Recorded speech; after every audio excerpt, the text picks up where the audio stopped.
Hi guys! Kamusta po kayo? Ako nga po pala si Hana. And welcome back po sa aking channel, Hana Art Tutorials.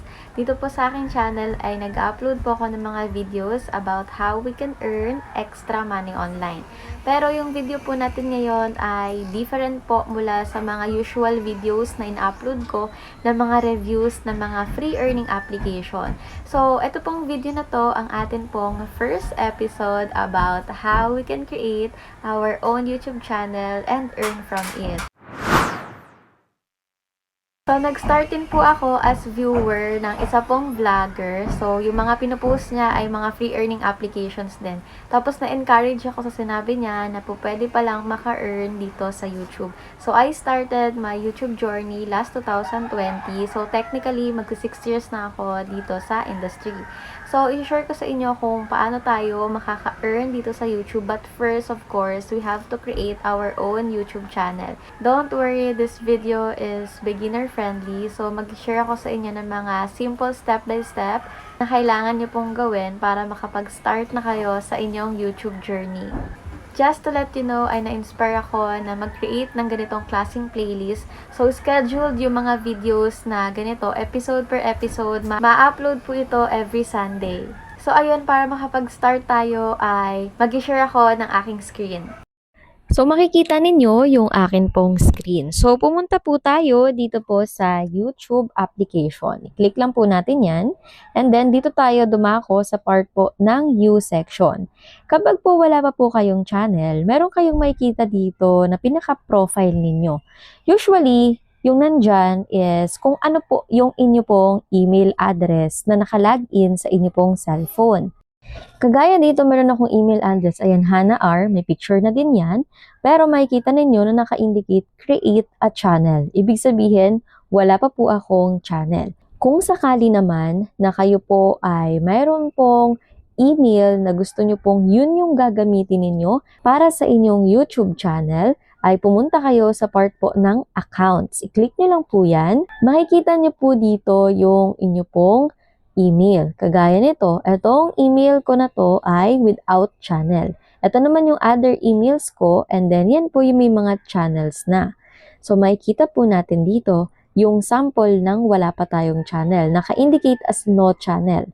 Kapag naman po yung channel natin ay may subscriber, ganito yung makikita ninyo with the counts na ng subscribers. Pero kung meron na pala kayong na-create na channel, tapos hindi nyo alam, ang naka-indicate po dyan ay yung channel name ninyo tapos no subscribers.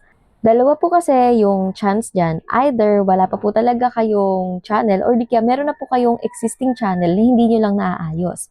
Kapag po kasi tayo ay nag-like, nag-comment sa mga YouTube videos na atin pong pinapanood, automatic po na nakakapag-create na tayo ng channel. Kaya most of us, hindi po tayo aware na meron na pala tayong channel. So in this video, ang gagamitin ko is etong halimbawa na no channel. Ibig sabihin, mag-set up ako dito ng akin pong channel.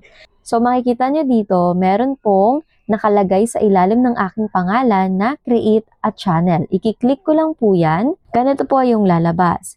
So we have to post a picture. Ibig sabihin, kung yung inyo pong picture dyan ay letter lang. So for example, ang pangalan nyo po ay Angel. So letter A lang yung nakalagay dyan.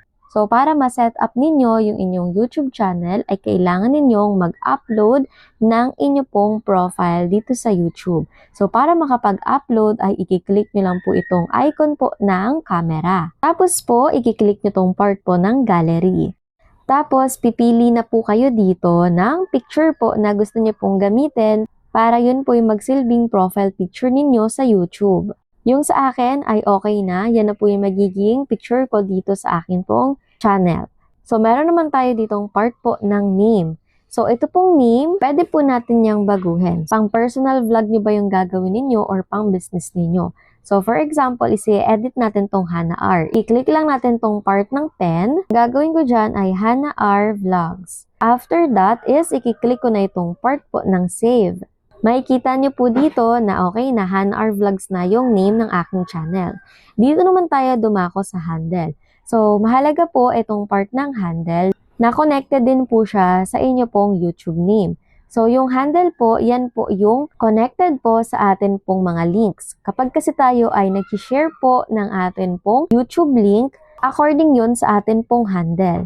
Kung makikita ninyo, nagbago 'di ba yung handle ko? Kung ipipreview ninyo, kanina ay may letters pa dito, Hana R, tapos may mga iba-ibang letters. Ngayon, nagbago yung handle. Automatic na nabago siya, naging Hana R Vlogs na lang. So, pag mag-edit po kayo ng inyong handle, i-click nyo lang po itong pen icon. And then, i-edit nyo lang dito yung inyong handle. Take note, wala po tayong kapareho na handle. Ibig sabihin, sa buong YouTube platform, unique yung handle ng bawat isang channel. Kung approve yan ni YouTube, makikita nyo po itong part po ng check. Pero kung hindi man, kailangan nyo siyang i-edit. Usually, merong nire-recommend si YouTube dito sa part sa ilalim. After that, click Save.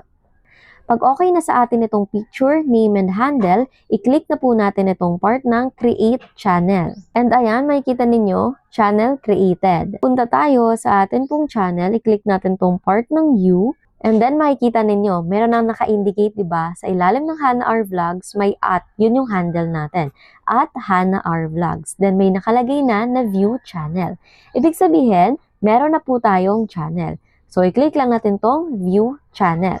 So, ayan, pwede na tayo ditong mag-post ng atin pong vlogs and videos. So, para makapag-post, i-click nyo lang itong part ng Create. Para naman sa perspective po ng meron na pala silang YouTube channel pero hindi pa sila aware. So, ang gagawin nyo lang po, ganito din naman yung makikita ninyo sa inyo pong account.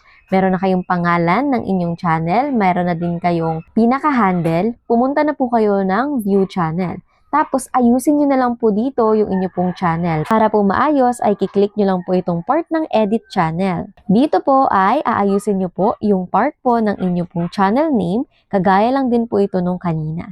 So, ikiklik nyo po itong part po ng pen icon, edit nyo lang yung name niyo, then click Save.